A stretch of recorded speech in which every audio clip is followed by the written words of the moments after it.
ભુજમાં આગળ વાત કરીએ તો ગાંધીનગરમાં આરોગ્ય સમીક્ષા કેન્દ્ર શરૂ કરવામાં આવશે। આરોગ્ય સમીક્ષા કેન્દ્રનું 5મી જૂને લોકાર્પણ કરવામાં આવશે। આરોગ્ય મંત્રી ઋષિકેશ પટેલના હસ્તે કેન્દ્રનું લોકાર્પણ કરવામાં આવશે।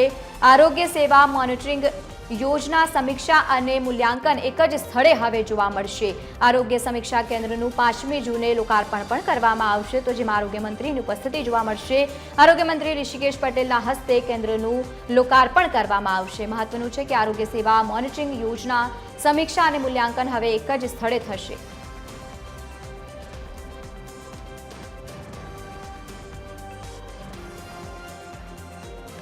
એસોસિએટ એડિટર અરુણ શાહ આપણી સાથે ફોન લાઈન પર જોડાયા છે। અરુણ, રાજ્યમાં ગાંધીનગરમાં આરોગ્ય સમીક્ષા કેન્દ્ર શરૂ કરવામાં આવશે, શું વધુ વિગત? ખાસ કરીને સિવિલ હોસ્પિટલ તેમજ અન્ય હોસ્પિટલોમાં જે પ્રકારે સેવા સુદૃઢ બને અને ખાસ કરીને આરોગ્ય સેવા એટલે લોકોનું સ્વાસ્થ્ય સુદૃઢ રહે તેમજ સારી રીતે સેવા આપી શકાય તે ઉમદા હેતુથી આરોગ્ય સમીક્ષા કેન્દ્ર શરૂ કરવા માટેનો નિર્ણય ભૂપેન્દ્ર પટેલની સરકારે કર્યો છે।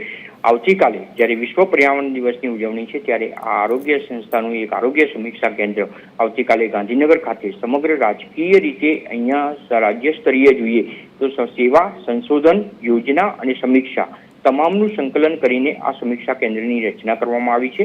સમગ્ર તમામ હોસ્પિટલોનું મોનિટરિંગ આ સમીક્ષા કેન્દ્રમાંથી થાય તે પ્રમાણેનું સમગ્ર આયોજન કરવામાં આવ્યું છે। ડેટાબેઝ અને ડેટાના આધારે તેમજ કર્મચારીઓની દેખરેખ પર પણ જે નજર રાખી શકાય, મોનિટરિંગ સંપૂર્ણ રીતે થઈ શકે તેના સંદર્ભમાં આ સમીક્ષા કેન્દ્ર ચોક્કસ રીતે નિર્ણાયક સાબિત થશે।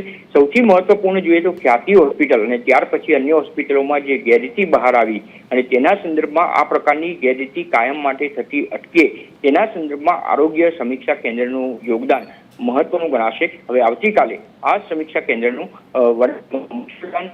ભૂપેન્દ્ર પટેલના હસ્તે લોકાર્પણ કરવામાં આવશે। એટલે સૌથી મહત્વપૂર્ણ કહેવાય કે લોકોનું સ્વાસ્થ્ય સુખાકારી સાથે સાથે જે રીતે મોનિટરિંગ છે તેની દ્રષ્ટિએ આ આરોગ્ય સમીક્ષા કેન્દ્ર લાભદાયી પુરવાર થશે। જી બિલકુલ, આભાર સમગ્ર માહિતી સાથે જોડાવા બદલ। તો ગાંધીનગરમાં આરોગ્ય સમીક્ષા કેન્દ્ર શરૂ કરવામાં આવશે।